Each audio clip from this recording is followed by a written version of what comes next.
Ruang baca. Cinta memeluk luka. Bab 6, Crescendo ke-7. Jalinan takdir. Bagian kedua. Aku akan membacakan subbab 6.20 jika 6.21 Osaka dan 6.22 selalu. Edisi 26 Maret 2026. Di episode Jalinan Takdir bagian kedua ini, Prajna mengajak teman untuk melihat usaha manusia untuk mengubah takdir ataupun menjalani takdir lewat keputusan-keputusan yang mereka ambil karena ingin melindungi ego cinta masing-masing. Di episode ini juga ada hati yang mulai terbuka dengan takdir hidup mereka, dan juga ada hati yang ingin menjaga kebahagiaan untuk selalu ada di tempatnya. Mau tahu? Yuk dengarkan episode terakhir masa SMA cinta di Crescendo ke-7, Jalinan Takdir bagian kedua. Suara angin menderu mengejarku. Aku berlari mencarimu dalam asaku, mencoba lepas dari segala kepalsuan di jalanku. Tetapi ruang sempit itu mencekikku. Kusimpan semua rasa mengendap di hatiku, hingga sesak menghimpit jiwaku. Deru angin mengejarku. Kupanggil namamu dalam anganku. Kutemukan tanganmu menarikku, membawaku dalam pelukanmu. Lagu hadirmu melukis asa di hatiku, menembus derunya angin jalinan takdir bersamaku. 6.20 Jika. Tiara memandang ke langit-langit kamarnya. Sudah 3 bulan ia menjauh dari Haryo sejak Haryo menegurnya dan Eda. Kini yang muncul dari hatinya ke Haryo adalah rasa benci, rasa yang muncul dari rasa sakit karena penolakan pemuda itu pada cintanya yang besar buat Haryo. Sebuah rasa tertolak yang dikenalnya sejak kecil. Ia hafal betul rasa sakitnya, karena hal yang sama juga dirasakannya dengan ibunya. Tiara tidak pernah merasa cukup di mata ibunya, meskipun ia tidak tahu apa alasannya, tetapi tidak pernah dirasakannya pelukan hangat dari ibunya dan rasa puas seorang ibu pada putri semata wayangnya. Seperti ada ruang kosong di antara mereka berdua. Beda dengan ayahnya yang sangat memanjakannya dan melimpahinya dengan kasih sayang. Tiara selalu mendapatkan apapun yang diinginkannya dari ayah, dan ia terbiasa dengan itu. Tetapi Tatapan dingin ibunya setiap kali ia bersenda gurau dengan ayahnya membuat Tiara merasa ia rival ibunya, bukan anak perempuan kesayangannya, dan ia merasa terbiasa memenangkan persaingan itu. Tiara bangkit dari ranjangnya, ditatapnya wajahnya di cermin, disisirnya rambut panjangnya, dipulasnya tipis lipstik di bibirnya. Ia merasa sangat cantik. Tiba-tiba rasa marah menyeruak dari hatinya. Ia merasa pantulan dirinya di cermin tidaklah layak untuk menerima penolakan. Ia merasa dirinya lebih cantik dan menarik dibandingkan Cinta. Jika aku tidak bisa memiliki Haryo, maka Cinta pun tidak boleh, gumam Tiara dalam rasa marahnya. Ego Cinta yang tertolak menguasai hatinya. Tiara tersenyum tipis pada bayangannya di cermin. Permainan yang sesungguhnya baru saja dimulai. Tiara memandang Pak Kadir dari kejauhan. Pak Kadir tidak menyadari bahwa Tiara sedang mengamatinya dari jauh. Pikiran Pak Kadir dipenuhi informasi yang belum utuh yang didengarnya dari Bu Wiwi, pemilik toko kelontong dekat rumah Cinta. Tiara melangkah dengan yakin ke arah Pak Kadir. "Pak Kadir," panggil Tiara. Mbak Tiara," jawab Pak Kadir. Panggilan Tiara menyadarkannya dari pikirannya yang sibuk sedari tadi. "Pak Kadir, aku tahu semua tentang Cinta. Kalau Pak Kadir butuh informasinya, aku bisa kasih tahu, tapi tidak di sini." Tiara bicara tanpa basa-basi, membuat Pak Kadir sedikit terkejut. Begitu ya Mbak? Bagaimana kalau sehabis saya mengantar Mas Haryo dan Mbak Cinta pulang? Tapi di mana ketemunya ya sama Mbak Tiara? Tanya Pak Kadir hati-hati. "Saya tunggu di toko Berkat, toko kelontong dekat rumah Cinta Pak Kadir. Kemarin kan Pak Kadir mampir ke situ beli rokok kan? Pemiliknya Bu Wiwi itu bude saya." Tiara menjelaskan. "Saya tunggu jam 3 sore ya Pak Kadir." Belum sempat Pak Kadir menjawab, Tiara sudah berlari menjauh. Pak Kadir termangu. Dilema menghampiri hatinya antara mencari informasi tentang Cinta sesuai permintaan Bu Indri, Bunda Haryo, atau menjaga hubungan Haryo dan Cinta.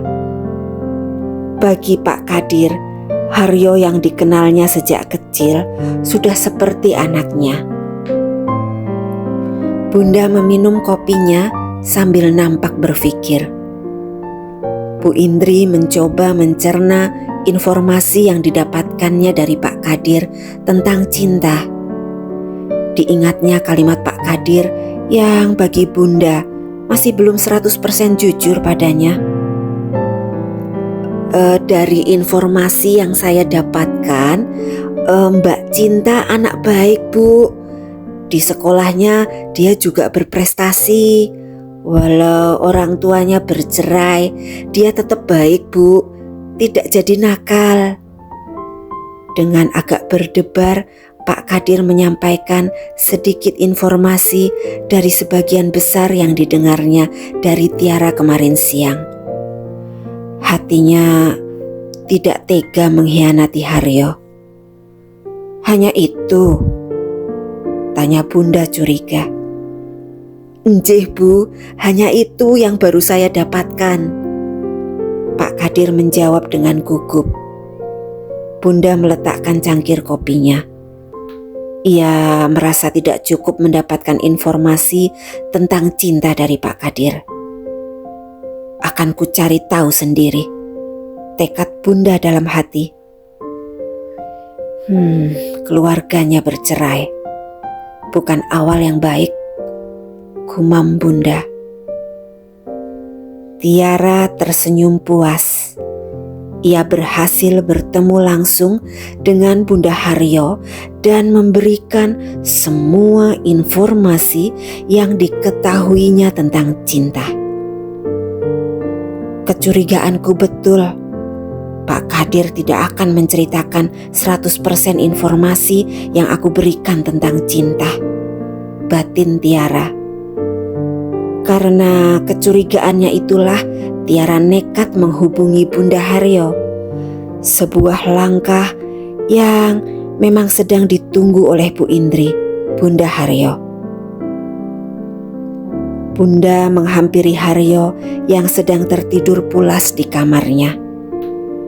Diambilnya buku filsafat yang masih dipegang Haryo sembari tertidur. Dibetulkannya posisi selimut yang dipakai Haryo. Bunda menatap Haryo dengan penuh kasih sayang. Anakku, maafkan Bunda ya nak. Kamu satu-satunya anakku. Akan kupastikan kamu mendapatkan yang terbaik dalam hidupmu. Sebuah tekad memancar dari sorot mata Bunda Haryo. Jika saat ini Haryo belum mengerti, suatu saat kamu akan mengerti keputusan Bunda buat Haryo. Batin Bunda. Ia mencoba meyakinkan dirinya dan membulatkan tekadnya. Setelah mendengar informasi dari Tiara, sebuah rencana sudah dibuatnya untuk mengatur langkah Haryo, anak kesayangannya itu. 6.21 Osaka. Tanaka memeluk Ajeng dengan penuh kasih sayang. Dibetulkannya posisi sial Ajeng yang agak turun. Ajeng tersenyum bahagia, walau masih ada sekelumit kesedihan di hatinya setiap kali hatinya teringat anak-anaknya, khususnya Dimas, buah hatinya dengan Tanaka. Sudah hampir 2 tahun ia di Jepang menemani Tanaka yang kembali bertugas di Osaka, Jepang. "Mengapa sedih?" tanya Tanaka dalam bahasa Indonesia yang semakin baik. "Aku teringat anak kita, Dimas," jawab Ajeng. Tanaka terdiam sesaat. "Kita akan secepatnya menjemputnya, Ajeng-san," Tanaka berkata dengan tegas. Ajeng mengangguk. Tanaka bangkit dari duduknya, berjalan ke arah dapur, dan membuatkan segelas susu hangat buat Ajeng.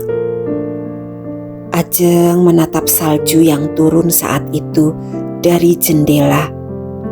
Walau cuaca dingin, tetapi hatinya hangat karena Tanaka melimpahinya dengan perhatian dan cinta. Sesuatu yang jarang didapatkannya dari Franz dulu. Kadang Ajeng merasa egois karena ia meninggalkan anak-anaknya untuk mengejar kebahagiaannya. Tetapi membayangkan tetap bersama Franz yang menduakannya dengan Ratna selalu membuat hatinya hancur. Selain itu, dukungan Wanda, sahabatnya, membuat hati Ajeng selalu teguh dengan langkah dan keputusannya. Tanaka kembali ke sisi Ajeng dengan segelas susu hangat di tangannya. Diulurkannya pada Ajeng. minum Ajeng San?" Ajeng meminumnya. Mereka berdua nampak bahagia, menikmati salju yang turun perlahan sore itu. 6.22 Selalu. Kondisi Bobby semakin baik. Wajahnya pun mulai lebih banyak tersenyum dibandingkan sebelum kakinya patah. Ia mulai belajar membuka hatinya bagi Franz, meskipun belum memanggilnya papa.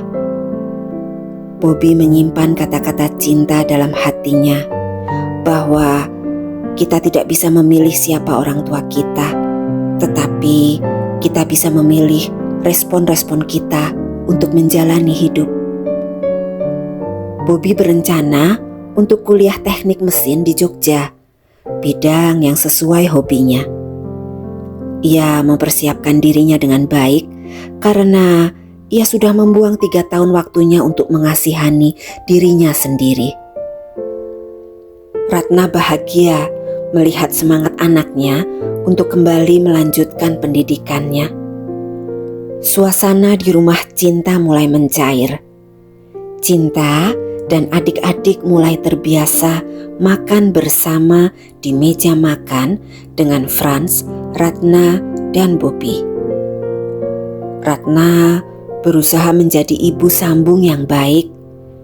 Ia membantu Mbah Pami memasak dan mengantar jemput Hanum dan Dimas dengan mobil biru L300-nya jika ia sedang tidak menemani Franz keluar kota.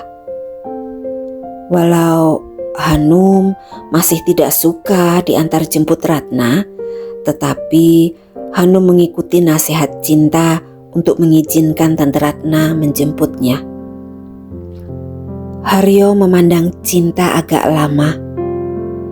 Cinta tersipu malu dibuatnya. "Cinta, kamu lebih banyak tersenyum akhir-akhir ini. Aku suka melihatnya karena kamu makin cantik saat tersenyum." Haryo mendekatkan wajahnya ke Cinta. Cinta makin malu dibuatnya. "Haryo, jangan dekat-dekat. Aku malu," jawab Cinta jujur. Haryo tertawa mendengarnya. "Kan hanya kita berdua di teras rumahmu ini, Cinta," goda Haryo. "Iya, tapi nanti Bu Wiwi lihat," Cinta menjawab sekenanya. Mereka berdua tertawa lepas bersama, membayangkan Bu Wiwi yang usil tiba-tiba ada di antara mereka. "Cinta, Bunda dan Ayah sudah mengetahui hubungan kita. Aku tahu yang tersulit adalah merebut hati Bunda. Cinta, maukah kau berjanji padaku, apapun kesulitan di depan nantinya, kita akan selalu bersama?" Haryo menatap Cinta dalam dan lembut sambil menggenggam tangan Cinta.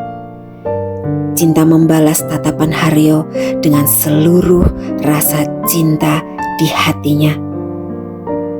"Ya Haryo, aku berjanji kita akan selalu bersama," jawab Cinta lembut.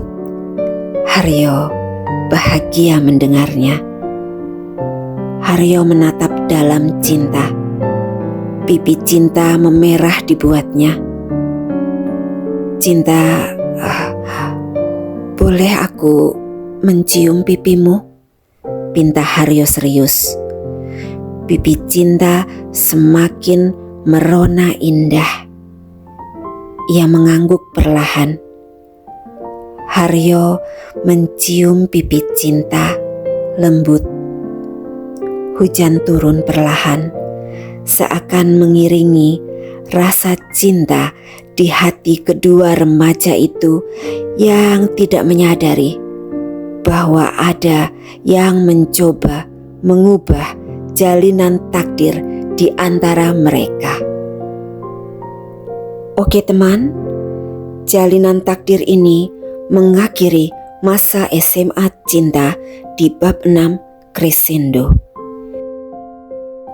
Masa SMA Cinta diakhiri dengan janji yang kembali diteguhkan antara Cinta dan Haryo untuk selalu bersama. Apakah mereka akan selalu bersama? Apakah cinta itu cukup kuat untuk melewati prosesnya? Mau tahu? Yuk ditunggu kehadiran masa kuliah Cinta Larasati dan Haryo Pamungkas di bab 7 Cumulonimbus Kamis mendatang. Terima kasih teman.